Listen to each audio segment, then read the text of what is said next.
Tulungan niyan ay ang implementasyon ng marami nating programa sa pagkain at sa agrikultura. Gaya na lamang nitong 20 peso rice program.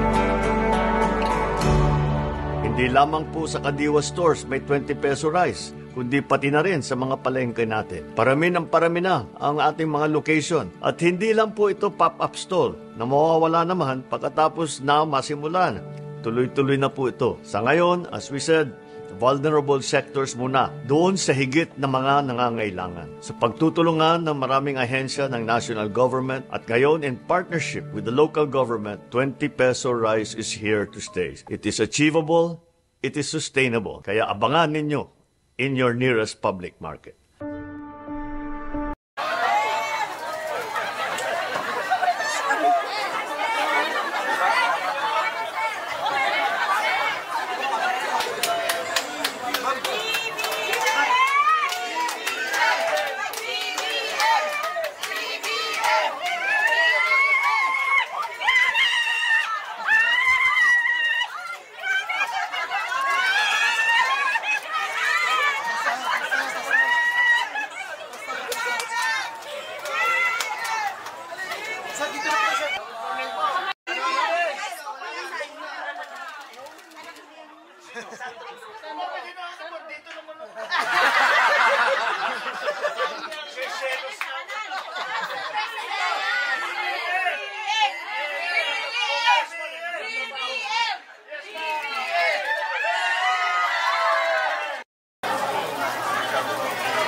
Yan.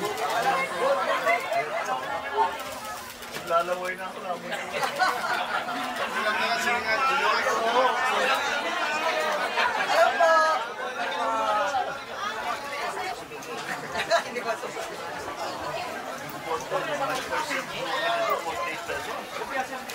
Basically, kaya ko naman yun. Nilagyan ng flavor, pangdang flavor. Pero piling ka bawal.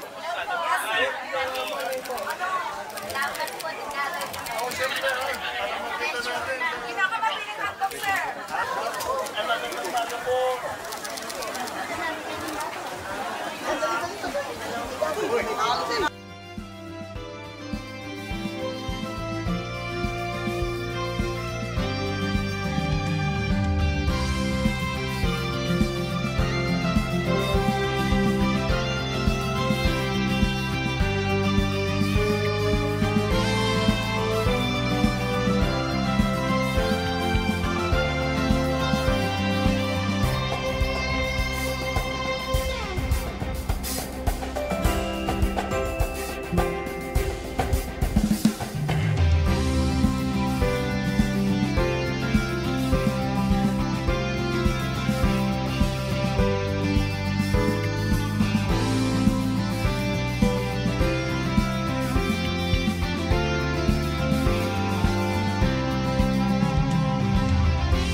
Siyempre malaking tulong po sa aming mahihirap ang 20. Kung sa 40 nga, nahihirapan kami, pinakamababang bigas.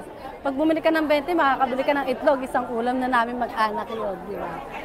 At least kahit pa paano, nakakatulang ang bigas sa murang halaga, kahit gano'n ka mahal ang bigas ngayon, pinakamababa, dinudumog ng taong pinakamura. Thank you po kay Presidente sa mga tulong na pinagkakaloob niya sa amin. Thank you din kay Lord dahil siya binigay niya sa amin, Presidente. Makakagaan sa gastusin. Sana hindi lang ngayon yan, lagi-lagi sana. Malaking tulong sa kagaya ng mga senior citizen, PWD, tsaka mga single parent. Una-una, salamat sa presidente natin at yun nga siya ang binigay na presidente natin ng Panginoon. Sana, hindi lang ngayon yan, panay-panay sana para lalong maabot niya ang pinakamababang mga level ng mga Pilipino. Ay, malaking bagay yun. Kasi sa tulad naming mahirap, wala pang permanenteng trabaho. Kahit bigas na 20 pesos lang yan. Malaking pasalamat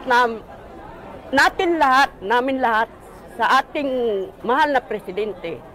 Kaya kung hindi dahil sa kanya, wala kaming mabibili na mumurahin na bigas.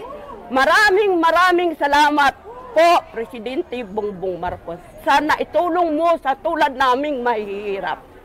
First time po na ngayon pa lang ako nakaranas ng ganitong may 20 pesos na kilo ng bigas. Napakalaking tulong po nito lalo na po sa mga mahirap na mamamayan ng mga ating bansang Pilipinas na ang ginawa ng ating Pangulo na pagbibigay pag-asa doon sa mga maliliit at maralit ang pamilya ay napakalaking bagay po ang 20 pesos na bigas na pinagkaloob ng ating gobyerno.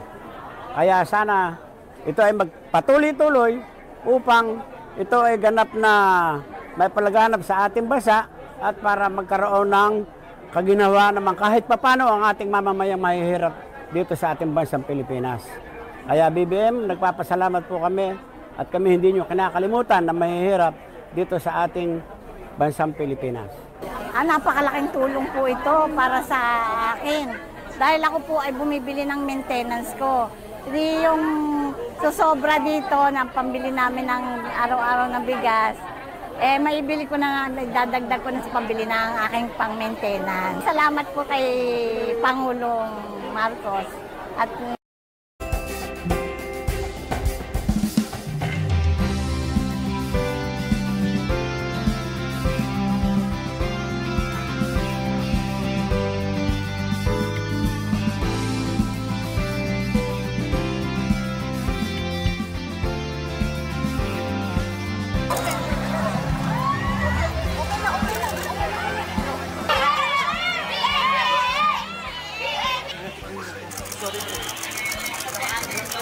Alam mo saan si Kakit?